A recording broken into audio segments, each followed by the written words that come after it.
We are not rich by what we possess but by what we can do without. He who is cruel to animals becomes hard also in his dealings with men.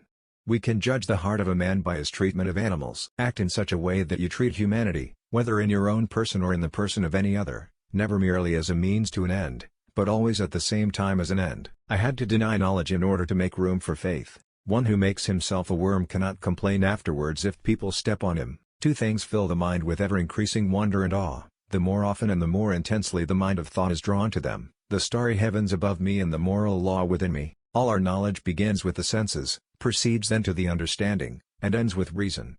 There is nothing higher than reason. Whereas the beautiful is limited, the sublime is limitless, so that the mind in the presence of the sublime, attempting to imagine what it cannot, has pain in the failure but pleasure in contemplating the immensity of the attempt. Rules for happiness: something to do, someone to love, something to hope for peace to reign on earth. Humans must evolve into new beings who have learned to see the whole first. Out of the crooked timber of humanity, no straight thing was ever made. Seek not the favor of the multitude, it is seldom got by honest and lawful means.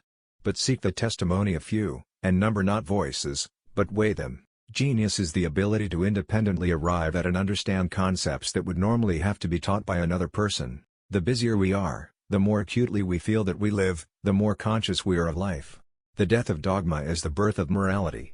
But only he who, himself enlightened, is not afraid of shadows. Space and time are the framework within which the mind is constrained to construct its experience of reality. Thoughts without content are empty. Intuitions without concepts are blind. Thoughts without content are empty. Intuitions without concepts are blind.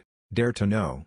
Have the courage to use your own intelligence. The reading of all good books is like a conversation with the finest minds of past centuries. We are enriched not by what we possess, but by what we can do without.